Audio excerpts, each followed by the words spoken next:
엄마로서 네. 또 여기 대표로서 관장으로서 이렇게 활동을 하실 때 네. 시간도 그렇지만 건강 관리는 어떻게 하세요? 정말 참 궁금한데요. 사실은 제가 작년 상반기에는 한 6개월 이상은 대상포진을 달고 살았어요. 그러니까 제가 되게 웃긴데 이게 대상포진이 이제 요즘은 사실 젊은 친구들도 좀 걸리기는 하는데 제가 10년 전에 네. 30살 뭐 30대 초반 이때쯤에 대상포진은 처음 걸렸었어요. 그때 네. 사람들이 다들 황당해서 무슨 어린애가 대상포진이냐. 근데 아무튼 그때는 정말 푹 쉬고 한 10일, 20일 푹 쉬고 나았었어요. 근데 지금은 아이를 키워야 되고 제가 일을 해야 되고 하니까 쉴 수가 없잖아요. 그렇죠. 그러니까 이게 대상포진이 나을 수가 없는 거예요. 약을 먹어도 다시 제발. 그래서 이렇게 길게. 네, 그래서 한 6개월 이상은 계속 대상포진을 달고 살았거든요. 근데 그 많은 일과 또 스트레스와 함께 네. 계속 지내시는 게 쉽지 않을 것 같은데 마음의 건강? 이건 어떠세요? 저는 오랫동안 마음의 병을 앓았어요. 그러니까 이게 사실 많은 분들, 현대인들이 많이 겪고 계시기는 하고 주변에도 사실 알게 모르게 많이들 있지만 커밍아웃이라고 그러죠. 오픈하기는 사실 쉽지 않거든요. 그냥 이렇게 쉽게들 어느 날 기분이 좀 안 좋고 뭐 조금 그런다 그러면은 나 공황장애인가 봐, 나 우울증인가 봐 이렇게 말은 하지만 병원에서 정식으로 진단을 이렇게 받고 뭐 중증이다 뭐다 이렇게 한 사람은 그렇게 많지는 않아요 또. 근데 이제 저는 꽤 오래 10년 이상 거의 20년 을 겪었죠. 사실 낫기도 힘들고. 그런데 작년 상반기에 그 이제 약물 치료를 이제 계속 하다가 상반기에는 약을 끊은 거예요. 그래서 세상에 이거는 낫기가 어렵다고 하는데 평생 이렇게 관리하면서 살아야 된다고 하는데 내가 끊었어. 너무 기쁘고 스스로 뿌듯하고 감격스럽고 네, 그래서 그 저를 치료해 주신 세브란스의 모 선생님도 주변에 이제 아픈 친구들에게 또 소개도 하고 그랬는데 사실 이제 작년 초겨울 그쯤부터 다시 안 좋아지기 시작을 했어요. 그래서 그게 이제 극도로 이제 조금 심각해지는 게 12월 한 20일 지나면서부터 굉장히 안 좋아졌어요. 근데 이제 이거를 다시 약을 먹고 다시 치료를 받고 다시 상담을 받고 이렇게 하고 싶지 않은 거예요. 그냥 많은 현대인들이 겪고 있는 거니까 나도 그냥 그 정도일 거야. 그렇게 생각하고 싶고 그랬거든요. 소위 누구나 오는 우울감 정도. 그러니까 그렇게 하고 싶지 다시 내가 예전에 그런 받았던 진단처럼 그렇게 다시 진단을 받고 싶지 않고 다시 약을 먹고 싶지 않고 그랬어요. 이게 근데 이게 상태가 너무 좀 안 좋아지는데 이게 사실 저 혼자였으면 그냥 혼자 이렇게 동굴에 들어가거나 혼자 이렇게 좀 쉬는 시간을 갖거나 혼자 바람을 쐬거나 어떻게 해서든지 뭐 해봤을 텐데 저는 아이가 있고 책임져야 될 삶이 있고 하다 보니까 그 케어를 할 수가 없는 거예요. 저 스스로를 돌볼 수가 없고 또 저를 돌봐주는 사람도 아무도 없고 그러다 보니까는 이게 정말 안 좋은 상황이 되고 최근에 이제 이거는 저와 같은 상황이 있을 수 있는 분들에게 도움이 되고자 하는 얘기인데 그냥 이렇게 정말 또 극단적인 그런 선택? 그런 상황들이 되니까 안 되겠는 거예요. 사실 혼자였으면은 그랬을지도 몰라요. 그런데 아이가 있으니까 이 아이는 어떡할 거야? 그래서 병원을 갔죠. 다시 선생님한테 되게 어렵게 예약을 해가지고 병원을 갔는데 저는 그래도 뭐 그냥 약 조금 나오겠지 했는데 약을 이만큼을 주시는 거예요. 그만큼 증세가 좀 너무 안 좋은 거죠. 그래서 정말 비상약도 많이 받고 이렇게 하는데 그 약을 매일 아침 저녁으로 이렇게 드셔야 됩니다 하고 네 알겠습니다 하고 뒤돌아서 나오는데 눈물이 쏟아지는 거예요. 네, 그렇죠. 내가 졌구나. 이 병에 내가 졌구나. 내가 내 삶을 스스로 이겨내지 못했구나. 그런 생각이 드니까 너무 속상한 거예요. 너무 속상하고 힘들더라고요. 그러니까 이제 많이 좋아졌구나 해서 되게 뿌듯해하고 좋아하셨는데 네네.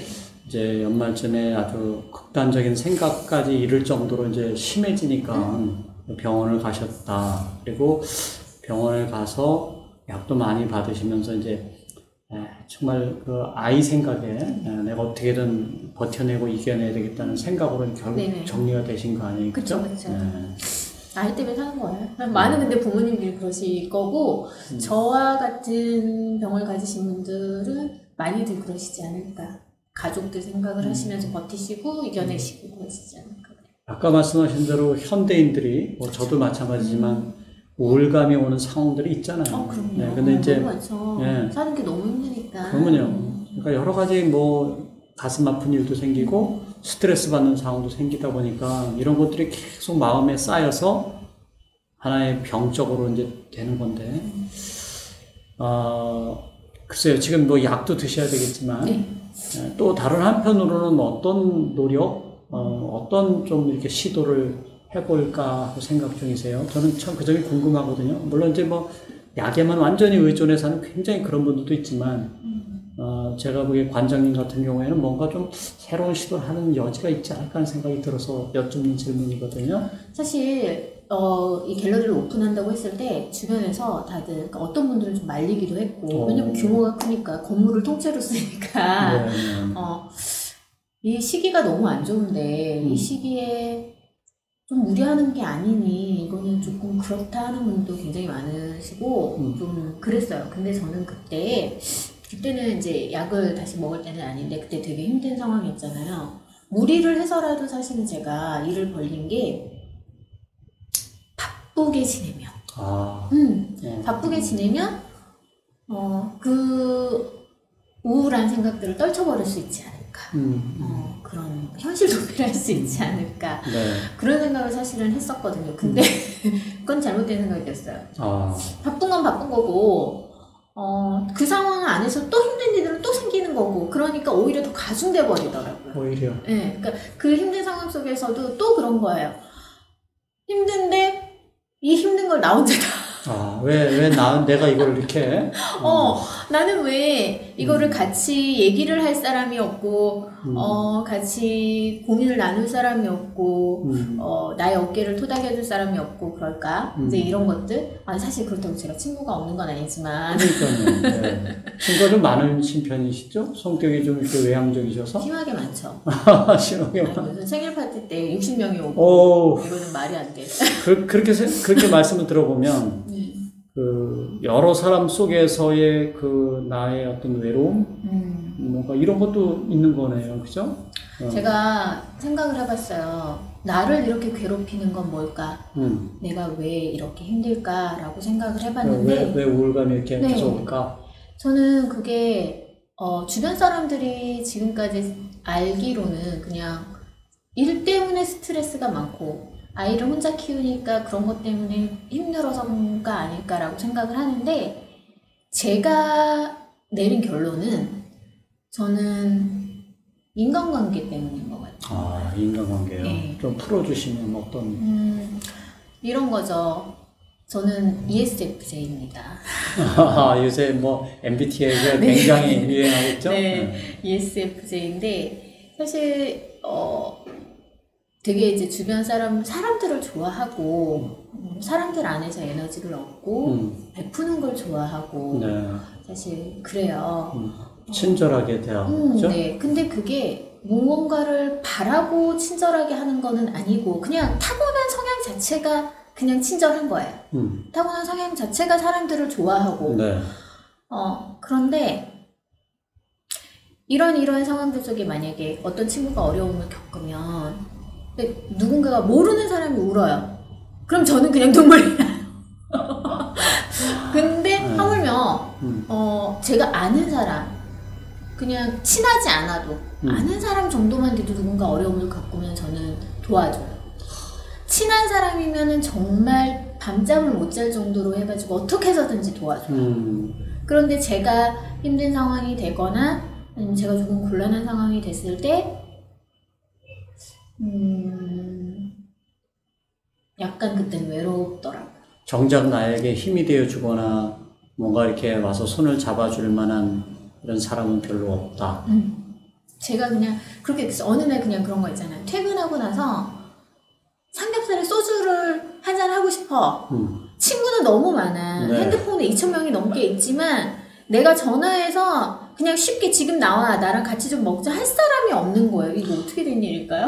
네. 그게 아까 그거네요, 그죠? 네. 뭐 대중 속에서의 외로움. 네. 그렇더라고요. 물론 이 방송을 보면은 야 나한테 전화하지 그래서 하는 친구들도 분명히 있을 있겠죠. 거예요. 네. 그런데 그냥 저는 그렇더라고요. 그리고 나란 존재는 뭐지? 스스로 존재에 대한 이런 생각들도 되게 많이 하게 되고 사실 남 때문에 나의 자존감이 내려갈 필요는 없는 거잖아요. 그렇죠. 그건 너무나 잘하는 거고 저도 교육을 수없이 제가 했기 때문에 남들한테 그렇게 하지 마세요 하면서 저한테 안 돼요. 안 돼서 제 자존감이 엄청 내려간 거예요. 그래서 작년 그때 12월 그러니까 그게 사실은 가을부터 점점 힘들었던 것 같아요. 네. 그러면서 막 추석 전후부터 막 힘들어서 사실은 살이 계속 쭉쭉쭉 빠지고 있었거든요. 그때도 한 뭐 2달 만에 진짜 뭐 한 6kg가 빠졌네 했었어요. 그런데 그러고서 나서 12월 달, 1월 달, 2월 달 뭐 이러면서 또 지금 한 40kg 나가나요? 네. 왜 저는 이렇게 마음고생을 하면은 다이어트가 되는지. 그거 좋은 건 아닌 것 같은데요? 그렇더라고요. 정리해보면 내가 상대방에게 했던 것만큼의 적절한 보상이나 거기에 뭔가 준하는 정도의 행동이 없었을 때 실망감도 생기고 또 그것이 상처도 되기도 하고 이런 것이 또 좀 쌓이면서 이 대인 관계에서 받았던 여러 가지 그런 것들이 더욱더 본인을 이렇게 외로운 또 고립되게 하는 심리적으로 뭐 그런 일들이 있으셨다는 거잖아요, 그렇죠? 네, 근데 사실 지금 오늘 이렇게 오픈하기까지는 굉장히 시간이 걸렸고 네. 어려웠죠. 왜냐면 사람한테 뭔가를 해줬을 때 뭔가를 해줬다라는 말도 좀 그래요. 그렇죠. 내가 좋아서 한 거기 때문에 이런 뭐 행동을 했는데 그걸 할 때는 사실 그 사람한테 누군가한테 뭔가를 바라고 하는 거는 아니잖아요. 저는 그랬어요. 바라지 않고 그냥 내가 좋아서 내가 할 수 있으니까 했단 말이에요. 네. 근데 그 다음에 제가 서운한 상황이 되니까 제가 거기에서 상대방 행동 때문에 서운함을 느끼고 상처를 받는 저를 보면서 제가 스스로 되게 무안하고 초라하고 비참하고 찌질하게 느껴지는 거예요. 그래서 그것 때문에 사실 누군가한테 말하기도 그렇고 스스로 이거를 인정하기까지 굉장히 오래 걸렸어요. 그렇죠. 네, 그래서 이렇게 사실은 소장님을 만나서 스승님이기 때문에 사실은 편해서 오픈을 한 것 같아요. 네. 그리고 이제 우리 동기들이니까 네. 동문들이니까 누군가에게는 도움이 될 수 있는 이야기들이었으면 해서 오픈을 하는 건데 쉽지 않았어요. 고맙습니다. 사실은 지금 저 속에 있는 얘기를 하신 거거든요. 제가 이제 뭐 불쑥 여쭤봤었는데 그 마음에 있어서의 본인의 아주 저 안에 있는 얘기를 꺼내주셔서 정말 고맙고요. 저는 개인적으로 이렇게 생각해요. 용기 있게 그런 얘기를 꺼냈을 때에 사실은 그 상처는 오히려 작아질 수 있다. 누군가에게 오픈하고 누군가와 소통을 한다면 특히 마음의 병, 또 마음에 있는 여러 가지 상처들은 좀 아물기 시작할 수 있는 그런 계기가 된다라고 생각해서 좀 희망적으로 생각하셨으면 좋겠어요. 네. 아드님을 키우면서 제일 중요하게 여기는 것, 자녀의 양육에 있어서 제일 우선순위를 두는 게 어떤 거세요? 저는 이 아이가 늘 행복함을 느끼길 바래요. 사실 저희 아이 이제 초등학교로 들어가는데 아직 한글을 못 뗐어요. 네. 근데 물론 엄마로서 좀 불안하고 그런 거 있죠. 그런 건 있는데, 그리고 어떤 엄마는 너무 방치를 한 건 아니냐 그렇게 생각할 수도 있어요. 아직도 한글을 안 가르쳤더니. 네. 애 가면은 애가 되게 힘들어할 거다라고 생각을 할 수도 있어요. 그러실 수도 있어요. 그런데 아이한테 사실 4살 때부터 한글을 노출을 했어요. 네. 그랬는데 아이가 거부를 했어요. 한글 선생님을 붙여줘도 선생님을 싫어해요. 근데 그걸 억지로 하고 싶지가 않더라고요. 그래서 아이가 행복하는 게 뭘까 이렇게 보면은 이제 저희 아이는 자연을 되게 좋아하거든요. 그래서 아이를 데리고 주말마다 뭐 산으로 바다로 뭐 농장으로 엄청 다니죠. 네. 그래가지고 사실 제가 나이가 이제 있으니까 체력이 엄청 딸리지만 네, 근데 갔다 오면 아이가 그런 얘기, 엄마 오늘 나 너무 행복했다, 오늘 제일 좋았어, 뭐 이런 얘기를 하면은 그게 또 이제 제가 또 행복하고 고맙고. 우리가 하는 많은 얘기 중에 특히 자녀 교육에 있어서 부모랑 같이 좋은 추억을 쌓는 것처럼 훌륭한 교육은 없다 이런 얘기를 하는데 정말 좋은 시간들을 가지셨군요. 네. 그 향후에 이 갤러리는 어떤 식으로 이제 아까 그 문화복합공간 네, 복합문화공간인데요. 네. 이제 전시는 계속 꾸준히 열 거예요. 전시는 네. 계속 꾸준히 열어서 우리 동문분들도 언제든지 열려 있으니까 연락을 주시면 네. 언제든지 열어드리니까 오시고 편하게 오셔서 차도 한잔 하시고 네. 그러셨으면 좋겠고, 그리고 그 얘기를 해도 되나? 우리 소통학교도 네. 소통학교도 동문들에게 여기에 자리를 내어드릴 수 있습니다. 네. 원하시면. 고맙습니다. 네, 그러고 그다음에 이제 강좌도 이색 강좌들이 되게 많아요. 네. 기획하고 있는 것들이. 그래서 그런 강좌들도 계속 이제 오픈이 될 것 같습니다. 지금 갖고 계신 플랜대로 잘 펼쳐나가시길 바라고 네. 큰 성장을 이루시면서 아주 행복하게 지내시길 바라고요. 마지막으로 제가 갑자기 돌연 과제를 드리겠습니다. 과제요? 네. 나 자신에게 보내는 영상 편지 한번 보내주실까요? 네. 어렵습니다. 어렵죠? 이런 거. 네. 자, 부탁합니다. 세상에서 가장 소중한 건 나니까 나를 가장 아끼고 사랑하자. 그리고 다른 사람한테 의지할 거 없이 그냥 나 혼자 할 수 있으니까 힘내보자. 아자아자. 네, 고맙습니다. 여러분, 오늘 소소한 토크에서는 우리 김시원 관장님, 또 원앤컴퍼니의 대표이신 김시원님과 함께 이제 이야기를 나눴는데요.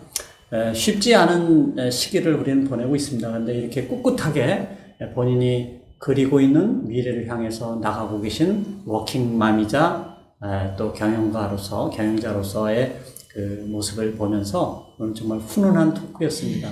하여튼 멋지게 지내시길 바라고요. 항상 응원하겠습니다. 감사합니다. 네, 감사합니다. 네.